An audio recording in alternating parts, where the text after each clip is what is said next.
Yan. Kinarga mo na ang baby na nire-rescue mo, pina-first aid mo. Huwag natin sabihin baby mo. No? O baby nyo. Karga mo na yung pina-first aid mo na baby, hawakan mo yung panga. Huwag sa leeg. Panga. Then, yung isang kamay mo, slide mo sa kanyang bungo sa likod. Huwag sa batok. Maiipit mo siyang ganyan. Then, idadapa mo siya sa hita mo.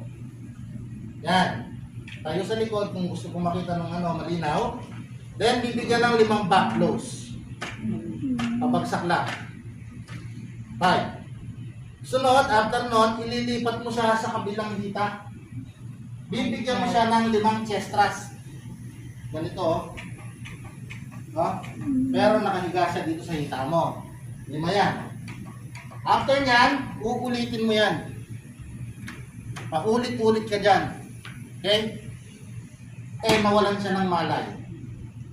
That's the time pwede mo siyang ihiga sa sahig or sa lamesa. Huwag sa kutsyon o kama. Kasi dito ka na mag-CPR. Nawalan na ng pulso yan.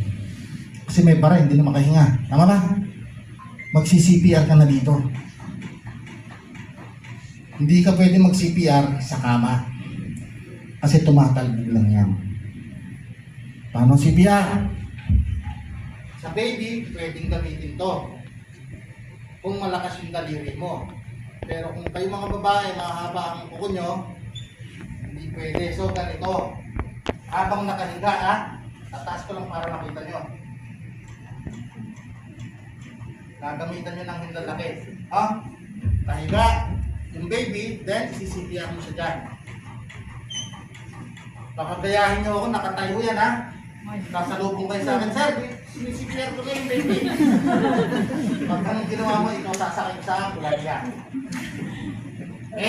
Lahat ng CCPR nakahiga. Naintindihan ba? Sir, may tanong ako.